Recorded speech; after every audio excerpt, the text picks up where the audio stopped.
Vamos por favor a Primera de Tesalonicenses, primera carta que está en el Nuevo Testamento. Lo que ustedes han estado estudiando con el pastor John, pues el capítulo 1, ya lo vieron todo. Hoy vamos a empezar el 2, ¿vale? Y vamos a ver los versículos del 1 al 8.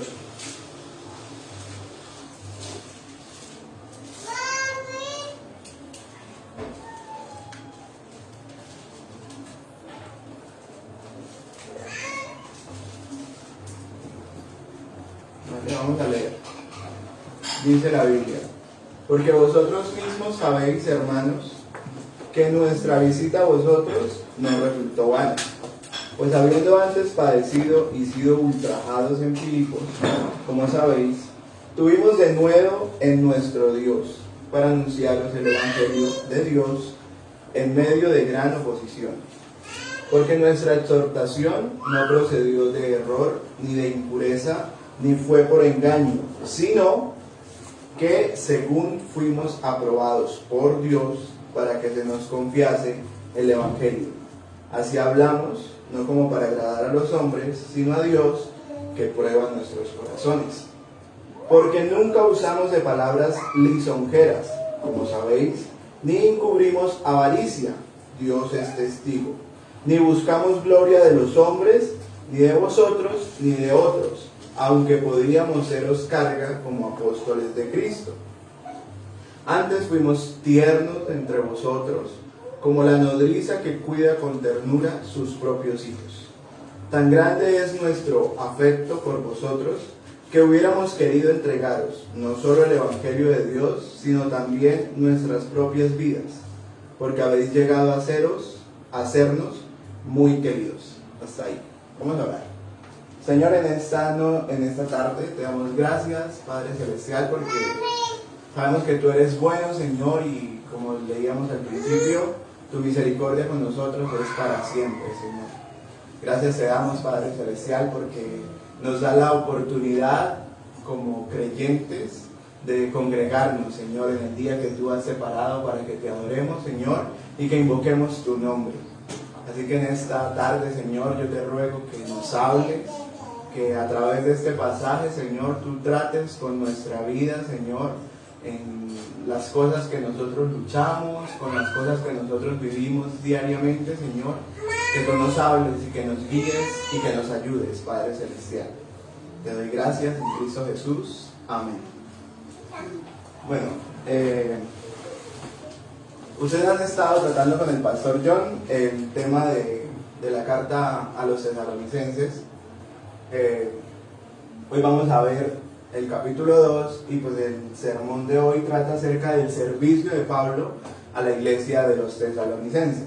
Pues para empezar quiero como entrar un poquito en el contexto y contar un poquito acerca de ese viaje. Ese viaje de Pablo a lo que es Europa empieza en Hechos 16. Resulta que Pablo está viajando por el mundo y él tiene el deseo de ir a Asia, pero al oriente, o sea, lo que es la India, lo que es China, donde todos tienen los ojitos así, y Pablo tenía el deseo de ir por allá, pero la Biblia dice que Dios no se lo permitió, o sea, que como en 2 ocasiones él quiso, nos vamos para allá, y Dios no le permitió a Pablo ir allá, y resulta que en una de esas noches Pablo viajando tuvo un sueño, se acostó a dormir, y en su sueño vio un varón macedonio, porque supo que era un varón macedonio por la forma como se vestían. Entonces él vio a este hombre y ese hombre le dijo: necesitamos su ayuda. Entonces Pablo se despertó y apenas se despertó supo ese sueño, venía de parte de Dios, tengo que ir a Macedonia, que es lo que nosotros conocemos hoy como Europa. Entonces el Evangelio llegó a Europa a través de ese viaje. La Biblia nos dice que la primer ciudad a la que él llegó, la primer colonia, es Filipos, ¿sí? Que también tenemos una carta a los filipenses, pues esa iglesia Pablo la fundó. Y resulta que en esa ciudad Pablo tuvo ciertos inconvenientes. Cuando él llegó, lo que Pablo hacía cuando llegaba a las ciudades, él buscaba las sinagogas, es decir, donde estaban los judíos. ¿Saben por qué? Porque resulta que los judíos tenían el Antiguo Testamento, ¿sí? Entonces ellos conocían la ley, conocían los salmos, conocían los escritos de los profetas, y él llegaba allá para hablar con ellos porque era como la forma más fácil de presentar el Evangelio. Entonces Pablo llegaba a las sinagogas, empezaba a hablar con los judíos y empezaba a mostrarles por el Antiguo Testamento que Jesús era el Cristo, que Jesús es Dios, que todas las profecías del Antiguo Testamento apuntaban a Cristo. Entonces, ¿qué pasaba? Algunos judíos decían sí, o sea, veían como que, como dice él mismo en 2 Corintios 3, dice, el velo les era quitado. Y ellos veían y entendían, ay, sí, de verdad, lo que está diciendo el Antiguo Testamento, lo que profetizó Jacob, lo que profetizó Moisés, lo que dijo Isaías, lo que dijeron los profetas, el mismo David, los salmos, todo hablaba acerca de Cristo. Y la gente entendía, pero habían otros que no. Otros decían, no, él viene a dañar nuestra religión, él viene a confundirnos. Entonces ellos hacían oposición a lo que Pablo hacía. Pero resulta que en esta ciudad no fueron los judíos, sino que había una mujer que era como una divina, lo que nosotros decimos hoy una bruja. Esta señora veía a Pablo y a los que iban con él y decía, ellos son siervos del Dios Altísimo. Entonces esta señora lo hizo por varios días hasta al punto que Pablo se enojó. Como decimos acá en Santander, le sacó la piedra a Pablo. Y Pablo expulsó el espíritu de adivinación que había en ella. Dijo, en el nombre de Jesús te mando que salgas, y el espíritu la dejó. Resulta que esa señora era empleada de altos funcionarios del gobierno en Filipos y les dañó el negocio. ¿Por qué? Porque ella adivinaba a la gente, como acá en Girón tenemos a las gitanas, ¿no? Que se hacen en el parque y que gastan un quinto, ¿sí? Y empiezan a hacer su trabajo de adivinación. Bueno, entonces ella tenía un negocio y era una empleada, y fuera el espíritu de adivinación ya no podía adivinar. Entonces estos hombres llevaron a Pablo y a Silas, dice Hechos 16, y los llevaron al alguacil, los azotaron y los metieron en la cárcel. Dice que los amarraron en el cepo. Si ustedes saben, el cepo era unas cadenas que ponían en la pared y ellos quedaban colgados de los brazos y los pies sin tocar el piso. Y estaban así, después de haber sido azotados. El azote, según la ley romana, era lo mismo que el que le dieron a Jesús, el de 40 menos 1, o sea, 39 azotes. Ellos estuvieron allá. Y dice la Biblia que estuvieron orando y que estuvieron cantando himnos en la cárcel, estando colgados de la pared. Sí, o sea, Pablo no estaba como acá nosotros, en la comodidad, con la guitarra, así, tan chévere. No, él estaba allá colgado en la pared y estaba cantando himnos. Mientras él cantaba estos himnos, dice que hubo un terremoto, un temblor, que se sacudió los cimientos de la cárcel y que las puertas de las celdas se abrieron y ellos quedaron libres. Y que el carcelero se iba a matar. Antes del carcelero matarse, Pablo habló y dijo, estamos acá, ninguno se ha ido. Y el carcelero creyó en Dios. Y él preguntó, ¿se acuerdan? ¿Sí? Más o menos el pasaje. ¿Qué puedo hacer yo para ser salvo? A lo que Pablo responde, cree en el Señor Jesucristo y serás salvo tú y tu casa. Luego de esto, Pablo sale de Filipos y llega a Tesalónica. Estando en Tesalónica es donde los judíos, él llega, busca a los judíos, enseña el Evangelio y los judíos arman un alboroto en la ciudad. Y otra vez ellos tienen que salir corriendo de Tesalónica y llegan a otra ciudad que se llama Berea. Entonces este es como el contexto de lo que Pablo empieza a hablar en lo que leímos ahorita y el tema que vamos a tratar, ¿vale? Entonces vamos a ver 4 puntos respecto de este pasaje. El primero es que Dios es quien da el poder, o Dios es quien da el valor de hacer el servicio. Solo Dios lo puede hacer. El segundo es que Dios es quien aprueba el servicio. El tercer punto es que Dios es testigo del servicio. Y el cuarto punto es que todo esto es posible porque Dios entregó todo. ¿Listo? Entonces, primero, que Dios es quien da el poder para hacer el servicio. Segundo es que Dios es quien aprueba el servicio. Tercero, que Dios es testigo del servicio. Y cuarto, que todo esto es posible porque Dios entregó todo. ¿Listo? Entonces vamos al pasaje, por favor.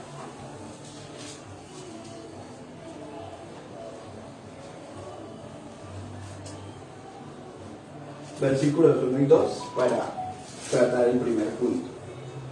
Dice, porque vosotros mismos sabéis, hermanos, que nuestra visita a vosotros no resultó vana. Pues habiendo antes padecido y sido ultrajados en Filipos, como sabéis, tuvimos denuedo en nuestro Dios para anunciaros el Evangelio de Dios en medio de gran oposición. Entonces, ¿qué está diciendo Pablo? Bueno, Pablo dice, nosotros acabamos de sufrir por el Evangelio. Sufrimos una tortura, estuvimos encarcelados.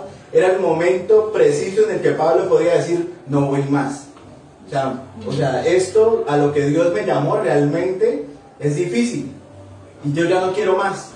O sea, Dios mío, usted me llamó a ser apóstol y esto, pero yo ya no aguanto más, mi cuerpo no da más, no soy capaz, así que yo doy, como decimos acá, el paso al costado y que otro supla mi lugar y ya no quiero más. Pero ¿qué dice Pablo? Nosotros recibimos el poder, el denuedo de Dios para llegar otra vez a Tesalónica y volvernos a meter en problemas. ¿Sí o no? Entonces, ¿qué aprendemos con esto en este sentido? Lo uno, que eso de verdad, o sea, el servicio a Dios de verdad es algo que solo se puede hacer si Dios lo capacita a uno. O sea, uno por las fuerzas de uno mismo, usted no es capaz de servir al Señor. No hay la posibilidad de hacerlo esforzándose usted, haciendo las cosas usted. No se puede. ¿Por qué? Porque hay oposición. O sea, siempre hay algo que lo va a estorbar. ¿Ustedes se acuerdan cuando Pablo fue llamado? Resulta que Pablo iba viajando hacia Damasco y apareció una luz. El objetivo de Pablo, ¿cuál era? Él decía, él quería ir a capturar cristianos y llevarlos y meterlos presos y que los mataran por estar en contra de su religión del judaísmo. Y en ese viaje dice que aparece una luz que lo cegó. Y Pablo estuvo ciego y escuchó la voz del Señor. ¿Se acuerdan qué le dijo? Saulo, Saulo, ¿por qué me persigues? ¿Quién eres, Señor? Soy Jesús, a quien tú persigues. Y le dice una frase, dura cosa te es dar coces contra el aguijón. ¿Saben qué significa eso? Los coces son patadas. Y el aguijón, pues es una puntilla. Entonces una puntilla en la pared y usted le está dando patadas con el pie desnudo. Eso era lo que Pablo estaba haciendo, persiguiendo el cristianismo. Entonces el Señor le dice eso.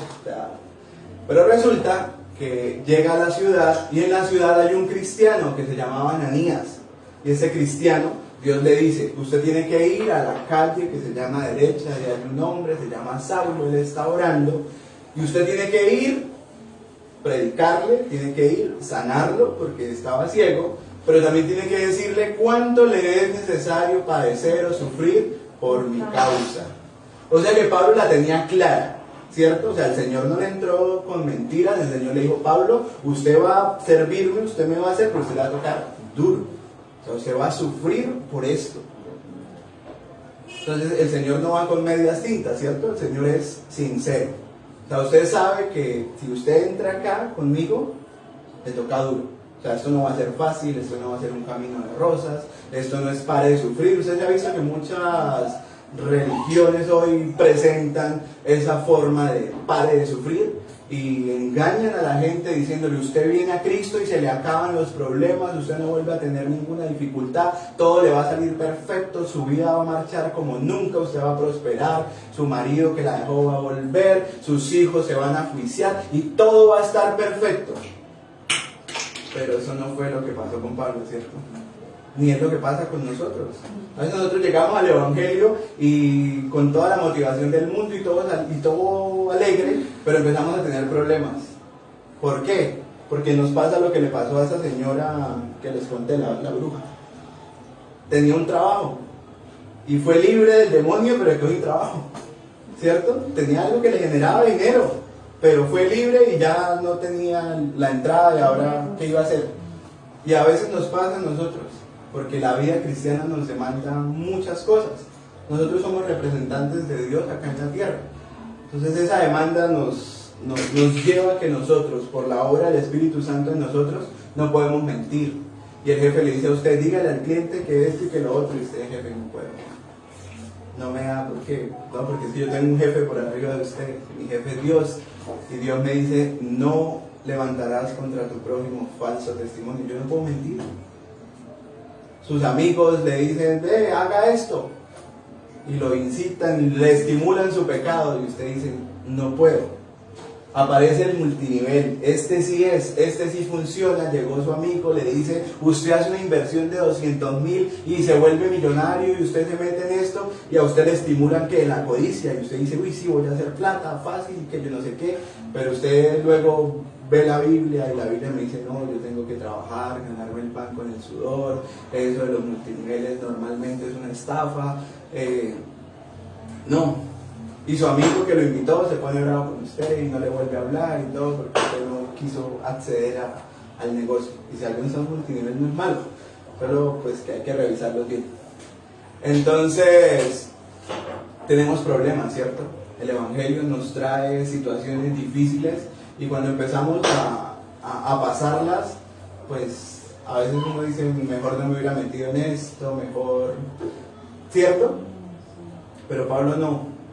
Pablo dice, yo recibí el poder, dice, y con denuedo, o sea, con nuevas fuerzas, con valor, volví a pararme después de salir de la cárcel, de haber sido azotado y todo, pero él vio la mano de Dios en esa prisión, vio cómo esa familia creyó en el Evangelio, dice la Biblia, y fueron salvos, y fueron bautizados todos los que estaban en esa casa. Entonces el Señor cumplió la promesa que Pablo le dijo, cree en el Señor Jesucristo y serás salvo tú y tu casa. Así que Pablo vio eso y dijo, oiga, el Evangelio es verdadero.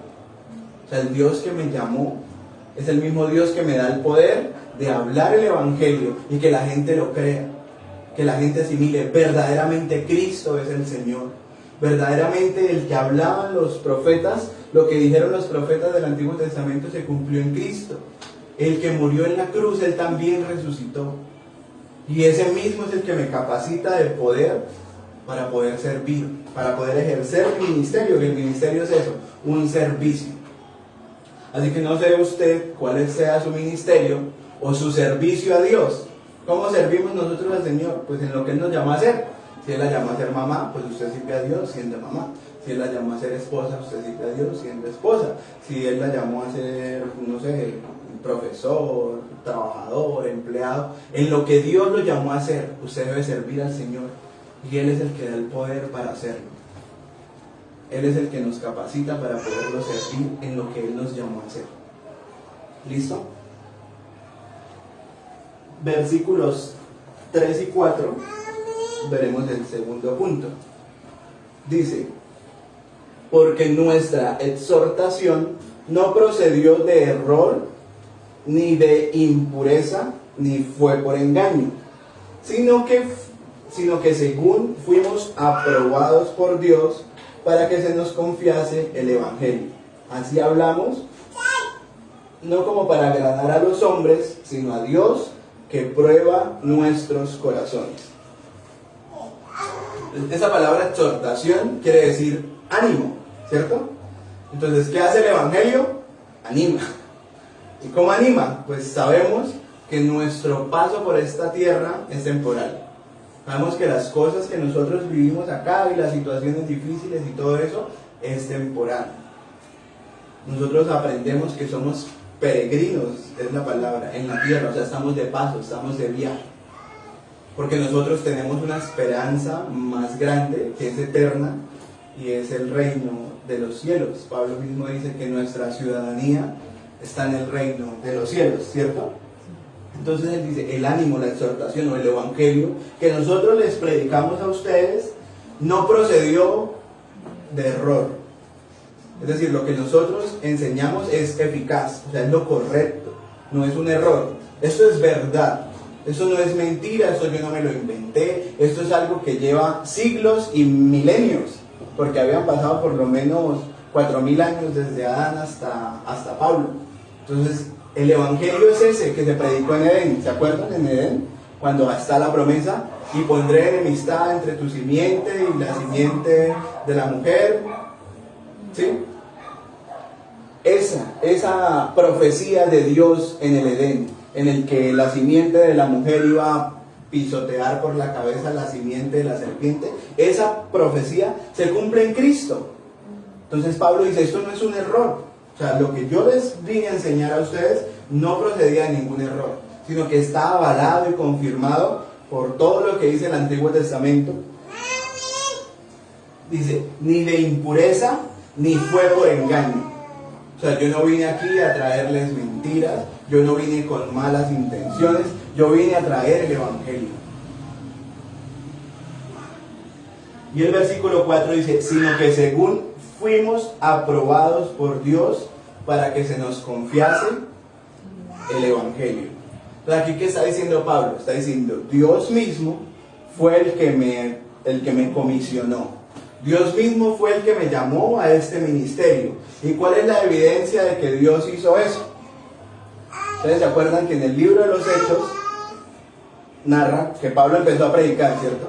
Que Pablo, Dios lo salvó y eso, y él empezó a predicar, y la Biblia dice que la gente se confundió. ¿Cómo así que el que venía a matarnos ahora nos está predicando? O sea, la gente que decía es una trampa, ¿cierto? Este se infiltró y viene a meterse dentro de nosotros para después organizar una redada y nos capturaron a todos. Entonces la gente se confundió y dijo, no, yo como que no lo escucho. Lo otro era que Pablo no tenía muy claras las ideas todavía. Entonces, ¿qué hizo? Según Gálatas, capítulo 1, él dice que él pasó 14 años estudiando las Escrituras y luego fue a Jerusalén y se encontró con los apóstoles. Y ese pasaje en Hechos dice, y ellos me dieron la diestra en señal de compañerismo y me dijeron, vaya y predique a los gentiles. O sea, él tenía la aprobación de alguien. O sea, Pablo dijo, no, yo me vine solo. No, él tenía la aprobación de la iglesia, de los que estuvieron con Jesús, los apóstoles, los que fueron apóstoles antes que yo también, él dice. Ellos, Pablo, Juan, Jacobo, le dieron la mano y le dijeron, vaya, usted es apóstol con nosotros y predique el evangelio a los gentiles. Entonces él está diciendo, Dios mismo me aprobó. O sea, Dios mismo es el que aprueba el servicio. Entonces por eso hablaba yo de la vocación, porque el Señor es el que nos llama a nosotros y usted está seguro de que el Señor lo llamó a eso. Por ejemplo, yo tenía como 11 años, cuando conocí a la que es mi esposa. Y yo la vi llegar ese día a la escuela dominical y la conocí. Yo dije, con una niña así, yo me caso. ¿Sí? O sea, supe que el Señor me había llamado a ser esposo. ¿Sí o no? Ya lo sabía. Dios, o sea, yo soltero no me iba a quedar. Entonces usted lo sabe. O sea, el Señor pone en nosotros como esos impulsos. ¿Sí? Entonces usted sabe que si usted no tiene el don de abstinencia, el Señor lo llamó a que esté casado, que tenga pareja. Entonces yo me llamó a ser esposo. Y con llamarme a ser esposo, pues me llamó a ser papá. Como ustedes quizás Dios los llamó a ser esposos, esposas o padres de familia. Y eso es un don y eso es un llamamiento del Señor y es una vocación. Y es más importante. ¿Sí? Entonces, si el Señor ya los llamó a hacer eso que usted ya es, pues primero vimos que el Señor nos va a capacitar, nos va a dar el poder para hacerlos y que Él aprueba eso. Es decir, Dios aprobó su llamamiento y su servicio. Y eso es una bendición. Y hacerlo produce gozo, produce satisfacción. Porque si usted ve, Pablo llegó allá y pues llegó contento, sabía que el Señor lo había aprobado, sabía que el Señor le daba el poder para hacerlo, y llegó a Tesalónica y siguió predicando. Porque para eso el Señor lo había llamado. Así que el Señor nos llamó a servirle en lo que nosotros hacemos. Así que hay que hacerlo con gozo, hay que hacerlo con alegría y sabiendo que Él aprueba nuestro llamamiento. El versículo 4 dice, sino que según fuimos aprobados por Dios para que se nos confiase el Evangelio, así hablamos. Y ahora Él dice algo, dice, y no lo hicimos para agradar a los hombres, sino a Dios, que Dios conoce los corazones. Entonces él dice, yo no llegué acá con el fin de ganarme simplemente el cariño de ustedes, de que yo les cayera bien, de que yo entrara bien con ustedes. ¿Por qué? Ahora, dése usted cuenta cómo actúan los falsos profetas. Cuando el mismo Pablo habla a Timoteo Y él dice, en los postreros días habrá hombres amadores de sí mismos. Y dice que ellos, dice, harán a un lado la verdad y se volverán a las fábulas. Y él dice que ellos, dice que la gente teniendo comezón de oír, se van a amontonar para escuchar todas estas falsas doctrinas. Buscando, o sea, el término dice como que les hagan cosquillitas al oído. O sea, teniendo comezón de oír, o sea, queriendo oír lo que quieren oír. Entonces, ¿qué quiere oír la gente? Pues la gente quiere oír que usted es un ganador, usted es un campeón, descubre el campeón que hay en usted. Y esas cosas, eso se llama coaching. Y eso empieza uno como a motivarlo, como decir, sí, yo puedo, yo soy capaz, yo puedo lograr mis sueños, puedo lograr mis metas, soy joven, soy empoderado, soy yo no sé qué. Ahorita hay un señor muy famoso que es mexicano, se llama Daniel Aviv. Y él hace como una mezcla entre cristianismo y hace coaching y le mete versículos a todo ese tema. El man es una mala influencia para el cristianismo porque muchos cristianos que no estudian la Biblia, que no participan de predicaciones donde se enseña la Biblia, piensan que este señor es cristiano y piensan que este señor lo que dice es verdadero, ¿cierto? Pero cuando usted conoce el Evangelio, usted entiende, ese señor no está diciendo la verdad, porque este señor pone la esperanza en mí. Y si mi esperanza está en mí, yo estoy acabado, estoy perdido, o sea, no puedo hacer nada. El pastor Spurgeon dice, si yo les predico a ustedes y les digo a ustedes que ustedes son capaces, que usted puede lograr lo que usted quiere, yo estaría dándoles a ustedes el ídolo más barato que hay. Así como de ofensivo lo muestra él, porque usted, su Dios, empieza a ser ¿quién? Pues uno mismo, o sea, que Dios tan triste. Porque usted no puede volar, ¿cierto? Usted no puede volar, no puede ser invisible, no puede estar en todas partes, ¿no? ¿Qué poder tiene usted? Ninguno. Entonces, ¿qué Dios tan paila, ¿cierto? Entonces él dice, por eso yo les estoy dando el ídolo más barato. Pero si su confianza está en Dios, como cantamos ahorita en los himnos que cantamos, si su confianza está en Él, como decía el Salmo que leímos del 118, mejor es confiar en Jehová que en los príncipes o que en el hombre. En Él sí hay esperanza. Él sí es un verdadero Dios. Y Él dice acá, dice, no para agradar a los hombres, sino a Dios que prueba los corazones. Entonces por eso Pablo llegó y él dijo, yo les voy a predicar el Evangelio. Y el Evangelio, o sea, a la carne, no gusta. Porque ¿qué es lo que hace el Evangelio? El Evangelio coge y exhibe lo peor de uno. El Evangelio coge y los pone a usted ante la ley de Dios, y la ley de Dios dice que somos pecadores, que merecemos el infierno y que merecemos la ira de Dios y el castigo de Dios. Y el Evangelio dice, usted no es capaz. Pero el secularismo, los poetas griegos, la filosofía de los griegos decía, sí, yo puedo y puedo lograr mi felicidad, decía Sócrates. La felicidad es el desarrollo de las capacidades innatas de los seres humanos. Entonces los griegos decían, sí, yo puedo ser feliz por mí mismo. Pero la Biblia dice que no. El Salmo 1 dice, bienaventurado el hombre que confía, bienaventurado el hombre, se me olvidó el pasaje. Bienaventurado el varón que no anduvo en consejos malos, ni estuvo en camino de pecadores, sino que en la ley del Señor está su delicia, en su ley medita día y de noche. Entonces, si usted ve, la felicidad la podemos alcanzar nosotros. O sea, si usted mira el Salmo 1, uno encuentra que no. El hombre feliz solamente puede ser Cristo. Porque Cristo sí es el varón que no anduvo en consejo de malos, que no estuvo en el camino de los pecadores, sino que en la ley de Dios fue su delicia todos los días. Nosotros no. Entonces, ¿quién es el único feliz? Cristo. ¿Y quién es el único que nos puede dar felicidad? Pues el Señor. Entonces Sócrates se equivocaba. El Daniel Aviv de la época de Pablo, bueno, es más visto. Entonces, ¿sí ve? O sea, siempre esa idea estuvo en la mente de los seres humanos. Desde el Edén, porque se acuerda que en el Edén la serpiente le dijo a Eva, no moriréis, sino que seréis como Dios, determinando el bien y el mal. Entonces la idea siempre estuvo de hacernos dioses nosotros Estuvo desde la tentación en el Edén. Y eso es lo que Daniel Aviv y los coaching de hoy invitan a las personas. Confíen en usted mismo. Lo que hacía este señor, bueno, Leibo, ¿saben qué es? Bueno, una iglesia en Estados Unidos.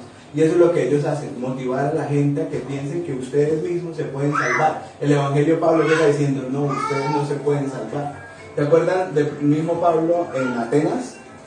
Creo que están Hechos 17, ahí después de lo que leímos. Dice que Pablo llegó a Grecia, llegó a Atenas, y él empezó a hablar acerca de Dios. Y allá en Grecia, en Atenas, pues eran muy religiosos y habían templos a todos los dioses. Y Pablo les dice, el Dios del que yo les vengo a hablar no habita en templos hechos por manos humanas. El Dios del que yo les vengo a hablar no necesita nada de ustedes. Él creó todo. Y Él no necesita que ustedes le den algo, que ustedes le sirvan. Él no necesita nada de ustedes. O sea, así de ofensivo es la predicación del Evangelio, porque Dios no necesita nada de ustedes, ni de mí, ni de nadie. Él es Dios. Él es completo y es autosuficiente en todo. Entonces Dios en su misericordia quiso acordarse de nosotros. Quiso salvarnos, quiso enviar a Cristo a morir en la cruz, Dios mismo. O sea, eso es el amor de Dios y eso es la gracia del Señor. Entonces Pablo está diciendo, Dios sí conoce los corazones. Y por eso Dios es quien aprueba el servicio, porque Dios sabe con qué intención usted lo hace. Si usted está buscando el aplauso, si usted está buscando la reverencia de la gente. ¿Se acuerdan que el Señor hablaba con los fariseos? Y decía, los fariseos se paran en las plazas y hacen largas salutaciones para que la gente los vea. Los fariseos hacen largas oraciones para que la gente los escuche. Los fariseos daban la limosna delante de la gente para que la gente los viera y dijera, uy, excelente persona, cómo ayuda a los pobres, excelente persona cómo ora, excelente persona cómo se comporta en la calle. ¿Qué dijo el Señor? De cierto les digo, esa es la recompensa. ¿Cuál es la recompensa? Que la gente los aplaudía. Lo que ellos buscaban, lo tenían. O sea, el deseo de su corazón, el Señor se lo daba. Pero como dijo el pastor Paul Washer, pero ellos fueron al infierno. O sea, ahí uno me pone a pensar, oiga, sí, tuvieron el deseo de su corazón, Dios se lo concedió y se condenaron. Porque buscaban el aplauso de los hombres. Pero Pablo dice, nosotros en nuestro servicio buscamos el reconocimiento de Dios. Así que nosotros, hoy acá en Girón, nuestro servicio a Dios lo hacemos porque Dios nos mandó a hacerlo. Porque buscamos que Dios, como dice acá, apruebe y se alegre de nuestro servicio, de lo que Él nos mandó a hacer, independientemente de lo que hagamos. Lo hacemos para su gloria, como cantábamos y como dice el catecismo en la pregunta número 1. ¿Cuál es el fin principal del hombre? Glorificar a Dios y gozar de Él para siempre. Entonces todo lo que hacemos es para que Dios sea glorificado. Buscamos la aprobación de Dios, no la de los hombres. Así que usted sirve a sus hijos, usted sirve a su esposo, usted sirve a su familia, a su ciudad, a su país, a su trabajo, buscando la gloria de Dios. Lo hace para glorificar a Dios. ¿Por qué? Porque así lo hicieron ellos y porque eso hizo Cristo. Todo lo que hizo el Señor Jesús en la tierra lo hizo para glorificar a Dios. Y montado allí en esa cruz, Él glorificó a su Padre. Y Él reconoció a Dios, a su Padre ahí en la cruz. Y todos los hombres allá, dice, y lo escupían, lo escarnecían, lo insultaban. Y no buscó la gloria de los hombres. El Señor buscó la gloria de Dios. ¿Y qué dice la Biblia en Colosenses? Acerca de la humillación y exaltación de Cristo. Dice que así como el Señor fue humillado, dice, Dios lo sentó a la derecha de Él. Dice, toda lengua confesará que Jesús es el Señor para la gloria de Dios Padre. Entonces nosotros debemos buscar y hacerlo para glorificar al Señor. Y sabemos que vamos a fallar, ¿cierto? O sea, nosotros en nuestro esfuerzo de servir al Señor hay cosas que no vamos a hacer bien. Pero sabemos que hubo uno que en su esfuerzo hizo todo perfectamente. Y por Él es que nuestra obra es aprobada. ¿Cierto? La obra nuestra es aprobada porque el Señor coge lo que nosotros hacemos y Él lo corrigió en la cruz. Y el Señor ve nuestra obra y chulea. Aprobado. Seguimos con el punto 3.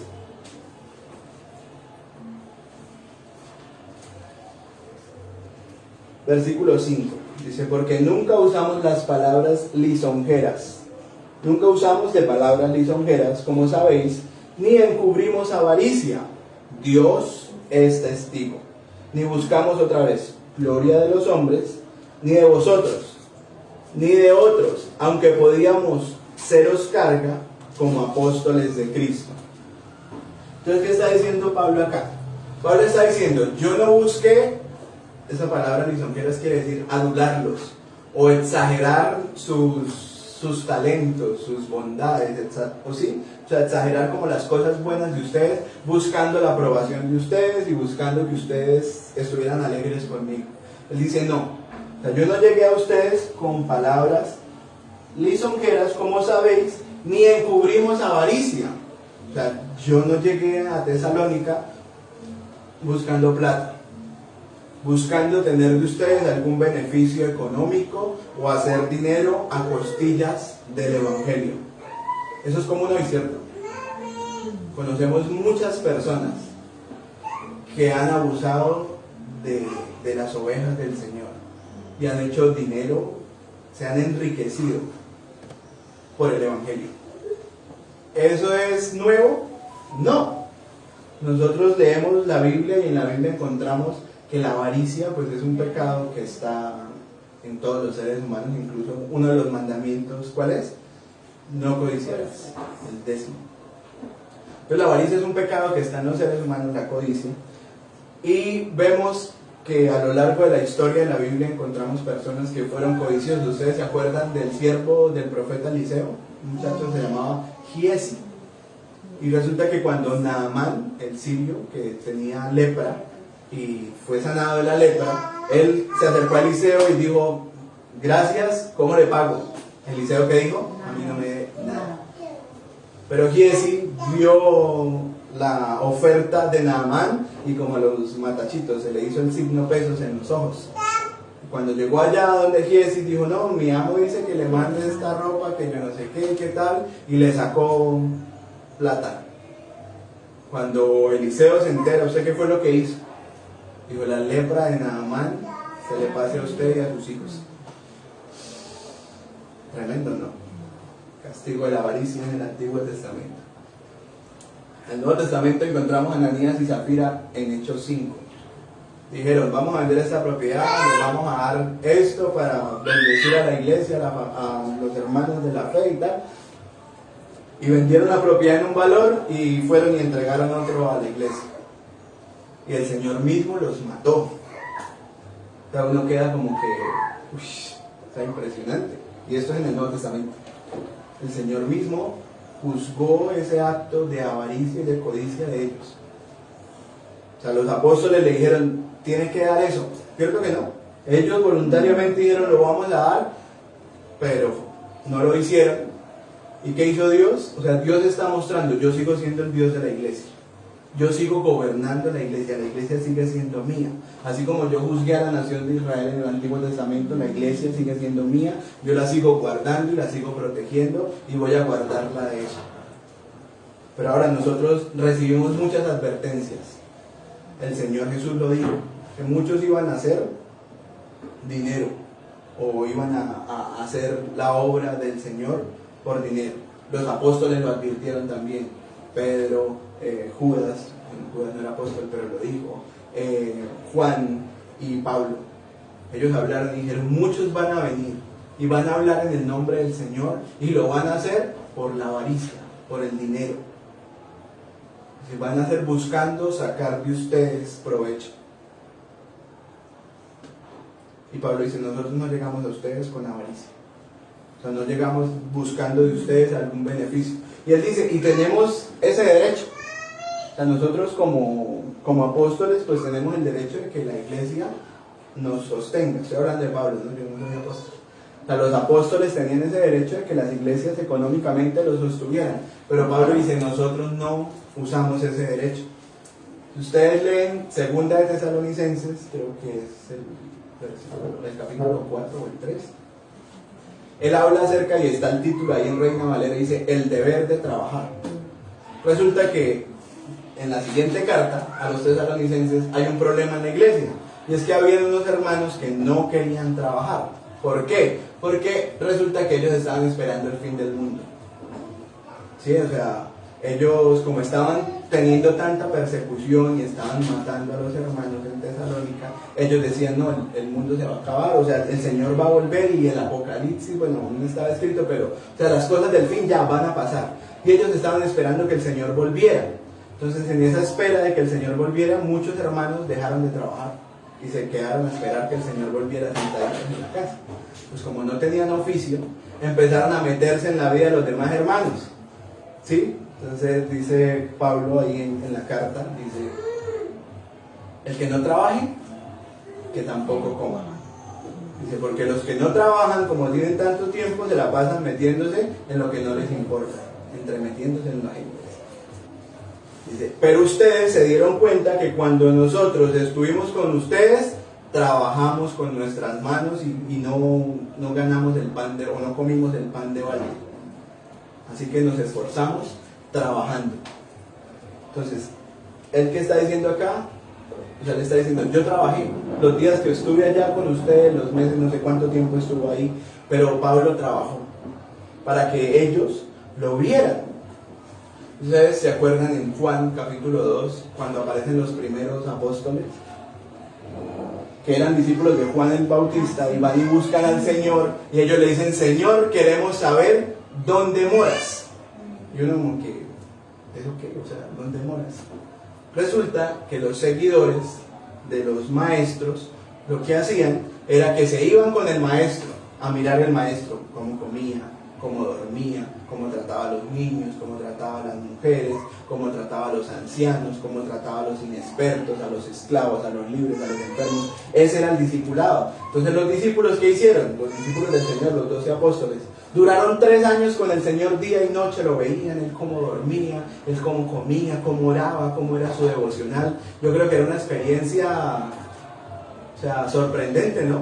Ver a Dios hablando con Dios. O sea, tenía que ser muy bacano. Entonces, ese era el discipulado. Y eso fue lo que Pablo hizo con los tesalonicenses. Él estuvo con ellos para que ellos lo miraran. En la segunda carta, ustedes me vieron que yo trabajé con mis manos para ganarme el pan, para comer y mientras después de trabajar me iba y les predicaba. Les enseñaba sobre el Señor, sobre lo que hizo, los milagros, las parábolas, ¿sí? Pero mientras era el día de trabajo, hágale, trabajemos. No se podía quedar quieto porque se iba a empezar a meterse en lo ajeno. Los puritanos tenían una frase y decían que una mente ociosa es el taller del diablo. O sea, la gente desocupada tiene más tiempo para pecar. ¿Sí o no? Entonces, como él dice, yo no fui por avaricia, sino que me esforcé.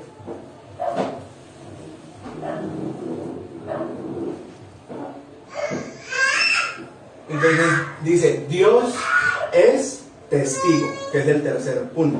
Dice así que en todo lo que yo hago, todo mi servicio a Dios, Dios me es testigo. ¿Cuáles son las intenciones con las que lo hago? ¿Qué es lo que estoy buscando? Y él dice, yo no estoy buscando la gloria de los hombres, yo no estoy buscando ni de ustedes ni de otros. Y no encubrimos avaricia ni usamos las palabras para adularlos. Entonces él está diciendo que él trabajó, que él no pidió la plata de ellos, aunque tenía el derecho a hacerlo, sino que se esforzó por ganar su dinero, por ganar su comida, porque sabía que Dios es testigo. O sea, el Señor todo lo ve. ¿Usted dónde se va a ocultar del Señor? ¿Ustedes han leído el Salmo 139? Salmo 39 habla acerca de la omnipresencia de Dios, de que Dios está en todas partes. Dice, y si yo me voy al monte más alto, allá está. Y si estoy en lo profundo del mar, ahí estás tú. ¿A dónde huiré de tu presencia? ¿A dónde me iré de tu Santo Espíritu? No se puede, ¿cierto? Así que como el Señor está en todas partes, el Señor es testigo de lo que usted hace, de cómo usted lo sirve, de qué es lo que usted vive. El Señor sabe cuáles son sus luchas. El Señor sabe qué es lo que usted está haciendo que está mal. Y el Señor lo sabe, Él lo conoce. Y incluso usted lo sabe porque cuando a uno le dicen, usted está haciendo eso mal o está haciendo algo mal, lo que uno está haciendo mal es lo primero que le viene a la cabeza, ¿cierto? De una vez uno como que sí es eso. Así que es eso. Y el Señor nos llama a nosotros a arrepentirnos, porque Él es testigo. Él a ustedes y a mí, Él nos ve. Él conoce nuestro corazón, conoce las intenciones de nuestro corazón, nuestras luchas. Él sabe con el pecado que nosotros luchamos. Él lo conoce, no le es oculto. Y Él sabe cómo luchamos. O sabe si no luchamos y nos dejamos llevar. Él es testigo de todo nuestro servicio. Así que hoy es el momento de arrepentirnos. De llegar ante el Señor y confesar nuestra maldad, porque Él sigue siendo misericordioso, ¿cierto? Él sigue extendiendo sus brazos de misericordia y sigue acercándose a nosotros. Que estemos acá, que estemos reunidos, que estemos leyendo la Biblia, que estemos escuchando una predicación, eso es gracia del Señor. Es misericordia de Él con nuestras almas, porque le importamos, porque nos ama y porque quiere tratar con nosotros. Y a veces nuestros pecados pues nos alejan de Él, nos apartan de Él, nos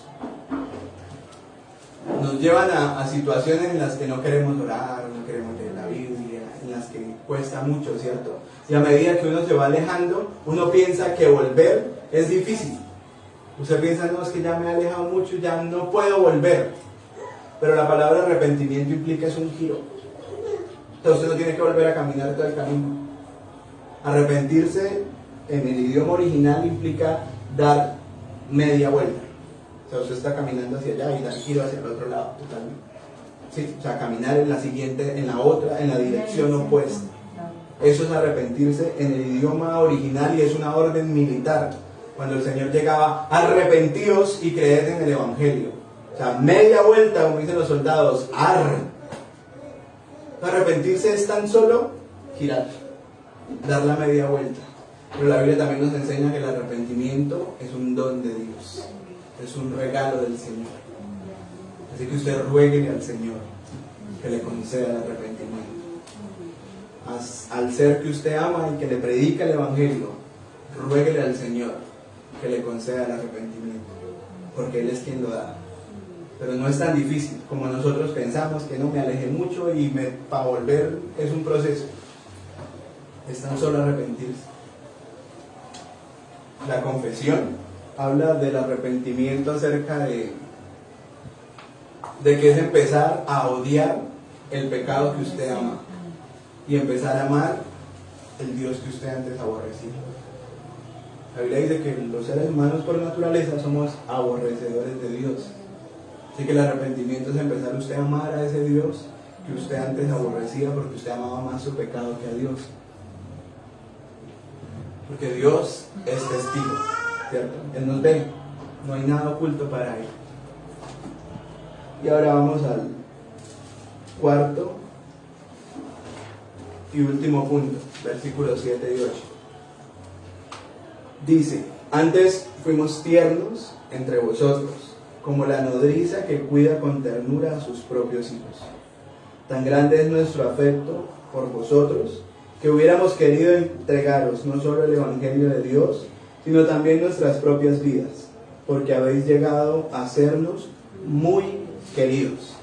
Entonces aquí Pablo se nos pone tierno, ¿cierto?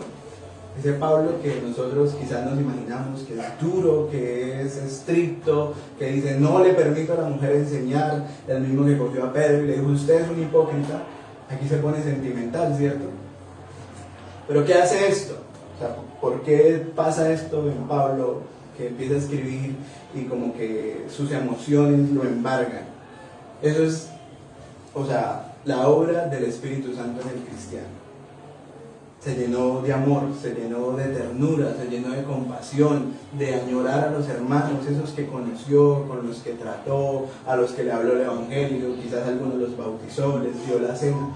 Entonces él en su proceso o en su trabajo como apóstol, pues ese trabajo es un trabajo de relaciones sociales, ¿cierto? De estar tratando con las personas y eso. Así que pues uno le coge afecto a las personas, y eso le pasó a Pablo. O sea, él dice, fuimos tiernos entre vosotros. Dice, como la nodriza cuida con ternura a sus propios hijos.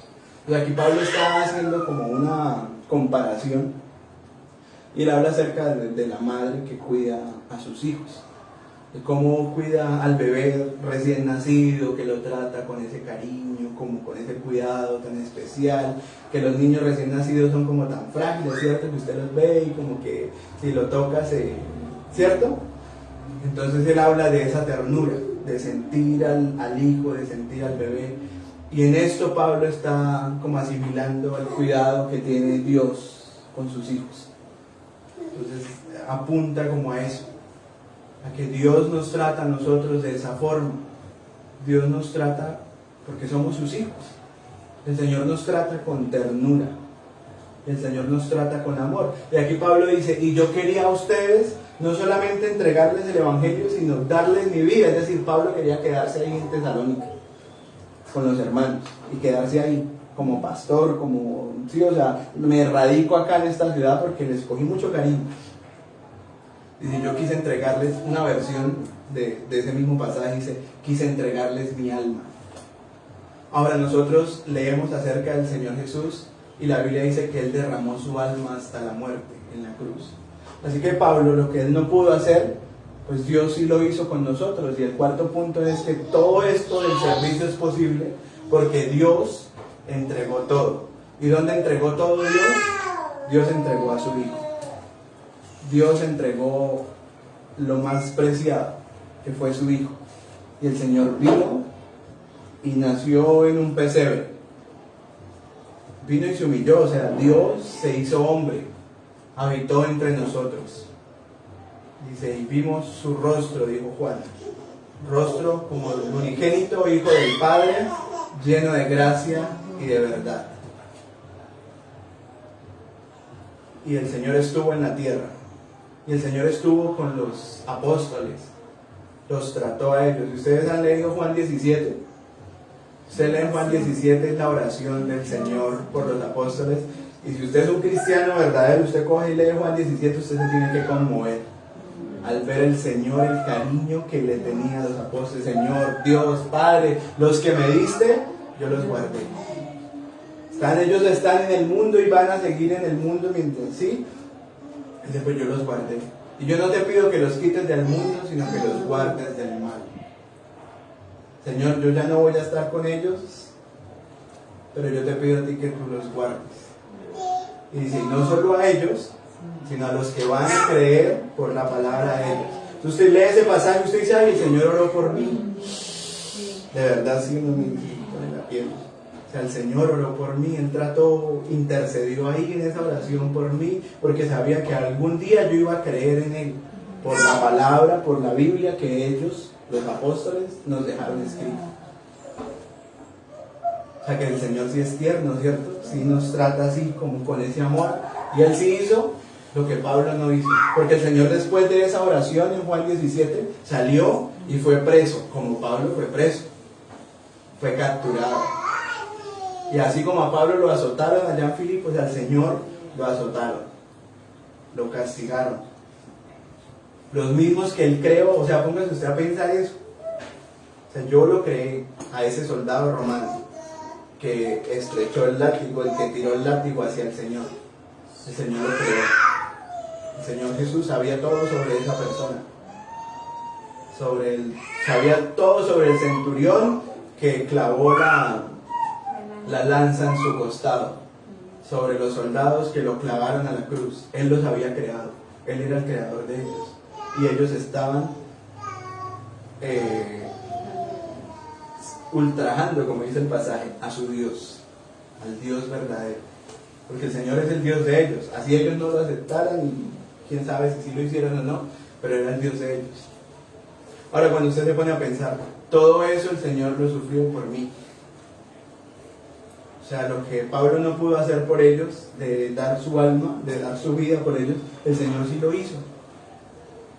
Entregó su vida, toda su vida, una ofrenda de santidad hacia el Padre, y toda su vida la entregó por nosotros.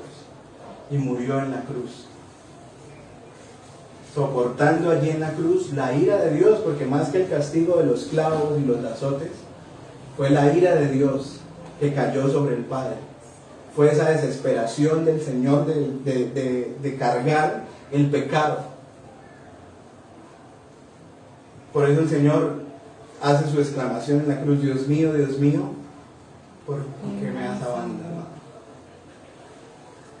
Porque fue un momento realmente crítico. Pero no quedó ahí todo, ¿cierto? El Señor resucitó al tercer día, el Señor ascendió a los cielos, se sentó a la diestra de Dios Padre, y de ahí esperamos que el Señor regrese a juzgar a los vivos y a los muertos, dice el credo. Así que Dios, o todo nuestro servicio es posible, porque Dios entregó todo. Dios pone todo, ¿cierto? Como vimos en el primer punto, Dios es quien nos capacita, quien nos da el poder y la fuerza para hacerlo. Dios es el que aprueba nuestro servicio. Dios es testigo, sabe cómo lo hacemos, sabe qué es lo que hacemos. Y Dios entregó todo. Él entregó a su Hijo. Y es por su Hijo que nosotros podemos servir. Y que nuestro llamamiento o nuestra vocación es eficaz. Y que Dios la bendice. Amén. Oremos. Señor, te damos gracias por la oportunidad que nos diste de abrir tu palabra, de estudiarla, Señor. Te ruego, Padre Celestial, que tú trates con nuestra vida, que nos ayudes a arrepentirnos, que nos ayudes, Señor, a confesar nuestros pecados y apartarnos de ellos. Dios mío, danos el amor y la pasión, Señor, por ti, que a veces perdemos, que nos desanimamos, Señor. Ayúdanos, Padre Celestial, a desearte con todas nuestras fuerzas, Señor, a entender el Evangelio cada día más y a vivirlo con las personas que están a nuestro alrededor, Señor, a recibir a nuestros familiares que no te aman, a recibir